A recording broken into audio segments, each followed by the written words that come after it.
Hello, my name is Chris Hawthorne and I'm a member of the ministry team here at St Anne's Church in Chasetown. We're in the season of Lent and we are looking at the moment at the topic of prayer. And we've been reading some famous prayers which we can find in the Bible. Today's reading is coming from the book of Nehemiah, and we're reading from the opening chapter and the opening verses, chapter 1 of Nehemiah, verses 1 to 11.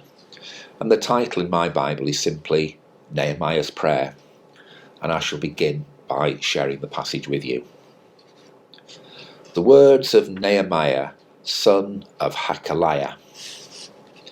In the month of Kislev, in the 20th year, while I was in the citadel of Susa, Hanani, one of my brothers, came from Judah with some other men, and I questioned them about the Jewish remnant that had survived in exile, and also about Jerusalem. They said to me, "Those who survived the exile are back in the province, and they are in great trouble and disgrace. The wall of Jerusalem is broken down, and its gates have been burned with fire." When I heard these things, I sat down and wept. For some days I mourned and fasted and prayed before the God of heaven. Then I said, "Lord God of heaven, the great and awesome God who keeps his covenant of love with those who love him and keep his commandments, let your ear be attentive and your eyes open to hear the prayer of your servant, the prayer he is praying before you today and tonight for your servants, the people of Israel. I confess the sins we Israelites, including myself and my father's family, have committed against you. We have acted wickedly towards you. We have not obeyed your commands, decrees and laws which you gave your servant Moses. Remember the instruction you gave your servant Moses, saying, 'If you are unfaithful, I will scatter you among the nations. But if you return to me and obey my commands, then even your exiled people are at the farthest horizon. I will gather them from there and bring them to the place I have chosen as a dwelling for my name. They are your servants and your people, whom you redeemed by your great strength and your mighty hand. Lord, let your ear be attentive to the prayer of this your servant and to the prayer of your servants who delight in revering your name. Give your servant success today by granting him favour in the presence of this man." I was a cupbearer to the king. The last line of this extract from the opening of Nehemiah, "I was a cupbearer to the king," tells us two useful things about the book. First of all, it's written in the first person. Nehemiah writes, I was a cupbearer to the king. And that fact that his role as being cupbearer to the king, and the king here is King Artaxerxes, king of Persia, tells us that he was in a very comfortable place. He was well respected. Nevertheless, we have a book written by Nehemiah, and he was exiled. He was in captivity, but he held a responsible position in the court of the nation that had defeated the Israelites and exiled many of them.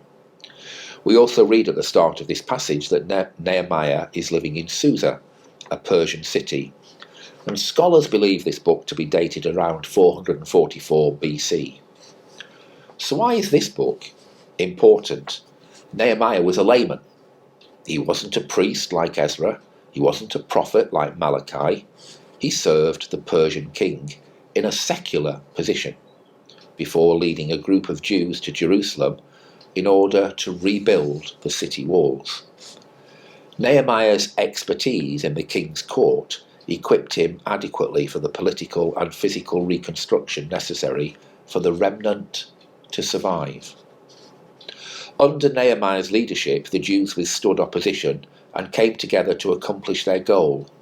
Nehemiah led by example, giving up a respected position in a palace for hard manual labour in a politically insignificant district.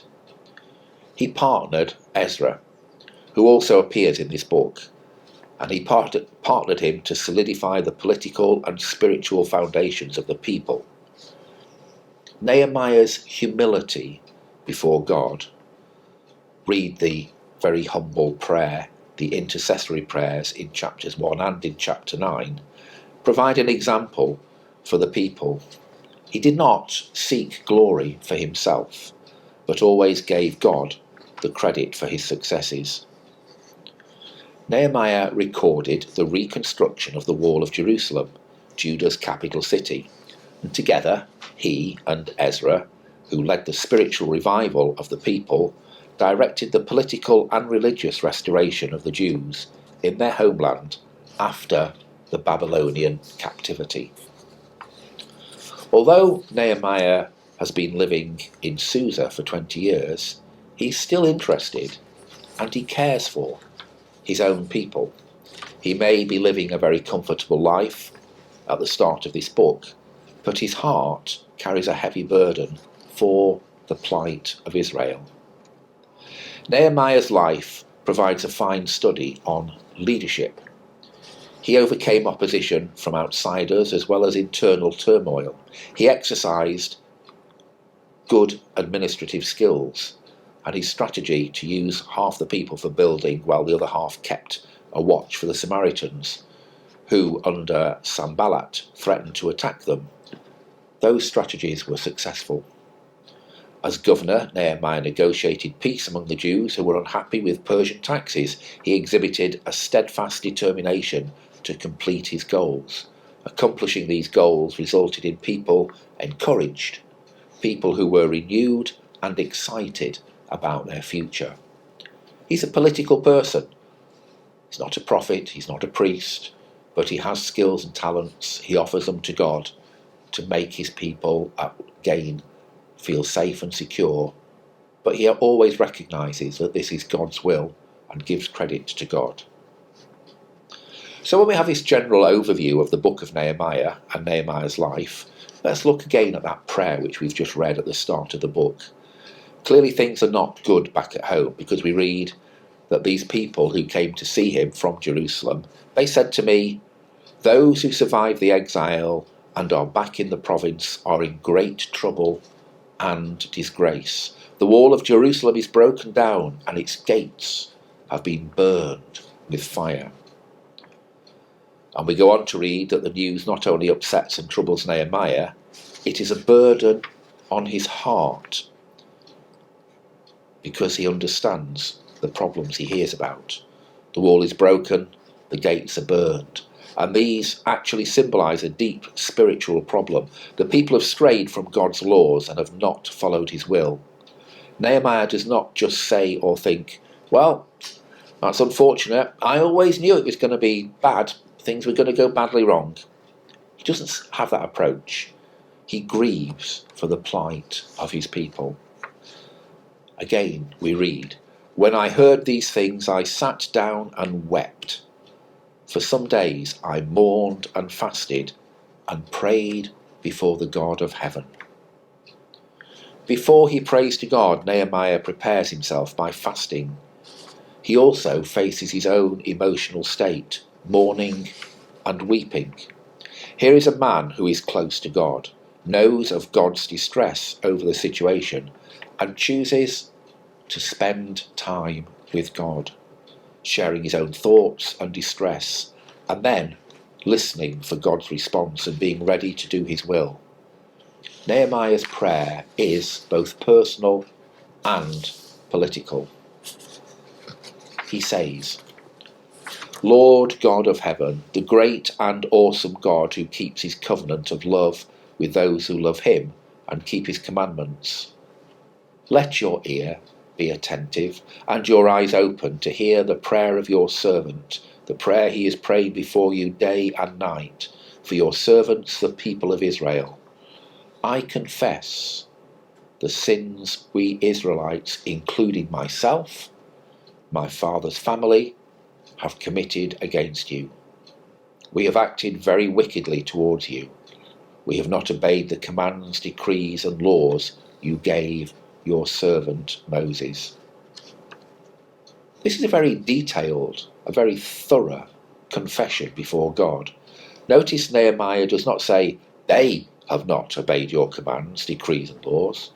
He prays to God, we have not obeyed the commands, decrees and laws. Nehemiah is humble and honest before God. Nehemiah is focused on the thing that is on his heart, and he shares it with God. So what might we learn from this? You might remember the passage in Matthew's Gospel in chapter 9 when we can read, seeing the people, he felt compassion for them because they were distressed and dispirited, like sheep without a shepherd. Then Jesus said to his disciples, the harvest is plentiful, but the workers are few. Therefore beseech the Lord of the harvest to send out workers into his harvest.